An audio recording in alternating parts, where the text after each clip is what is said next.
मेरे सत्संग और आंटी ने बोला था बिंदिया आंटी के घर, तो मैंने आंटी को बोल दिया था जय गुरु जी आंटी के। उसके बाद मुझे डांट पड़ी गुरु जी से, ओ मैं तो ओल्गा ओल्गा करती रहती है, ते आज ओल्गा ने सत्संग कहते सुनाती हूँ। मैं जब से मतलब 2012 से जुड़ी हूँ, और जो हमारा मार्गदर्शन जो भी मुझे रास्ता दिखाया ओल्गा आंटी ने दिखाया, बहुत अच्छे, बिल्कुल पागल, हमें कुछ समझ नहीं आता था। हम शुरू में जब मैं आंटी के यहाँ सत्संग पे जाती थी, गुरबाणी समझ में नहीं आती थी, पेन कॉपी लेकर जाती थी और नोट करती थी कि आंटी ने कौन सा शब्द लाए, इतनी बेवकूफ थी मैं।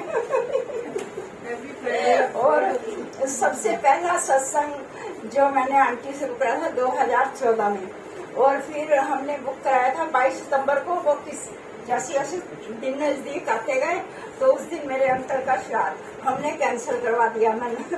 तो बोला, उसके बाद मैं इतनी बेचैन, एक अंदर से जो खींच पड़ती है ना गुरुजी की, वो मुझे जीने ही नहीं दे रही। बार बार गुरुजी मुझे याद आ रहे हैं और मैं गुरुजी को याद कर करके रो जा रही। मैंने कहा गुरुजी अब आप बता दो किससे ना हो गया। अब मैंने आंटी को एक बार बोला कि मैंने सत्संग नहीं करवाना, अब मैं उनसे डेट कैसे मांगू। तो फिर गुरुजी ने मुझे समझाया कि बोले तू इंज करी, तू ओल्गा के घर सत्संग से जाएंगी ना, ਉਹਦੇ ਨਾਲ ਅੱਖ ਨਾਲ ਅੱਖ ਮਿਲਾ ਲਈ, ਤੈਨੂੰ आपे डेट दे देगी। लेकिन आंटी को मैंने कभी नहीं बताया आज तक, और आज आंटी के कहने पर आंटी को बता रही, क्योंकि मैं जुड़ी जो शुरू से वहां से। अच्छा चलो, फ्राइडे को मैं आंटी के यहाँ सत्संग गई, सत्संग हो गया तो बैठी हूँ कि कैसे आंख से आंख मिलाऊं आंटी को। आंटी को तो कोई छोड़ ही नहीं रहे, आंटी अपना बैठी।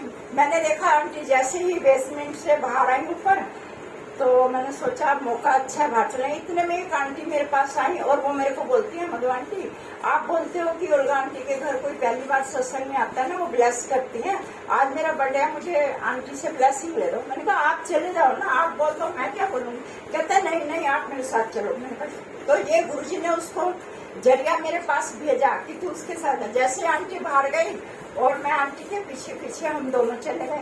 आंटी को जाके बोला, आंटी जी आज इनका बर्थडे है। तो इनको आंटी, ओ तुम मेरे पीछे मुझे कहाँ घूम रहे हो, चलो चलो दरबार में बैठो, मैं आती हूँ। मैंने कहा हम फटाफट दरबार में जाके बैठ गए।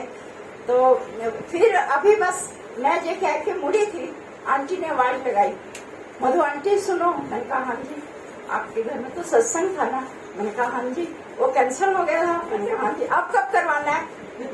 ये उनकी वडियाई है गुरुजी की, और जो गुरुजी ने करवाया, मैंने आंटी को कुछ नहीं बोला, कुछ नहीं।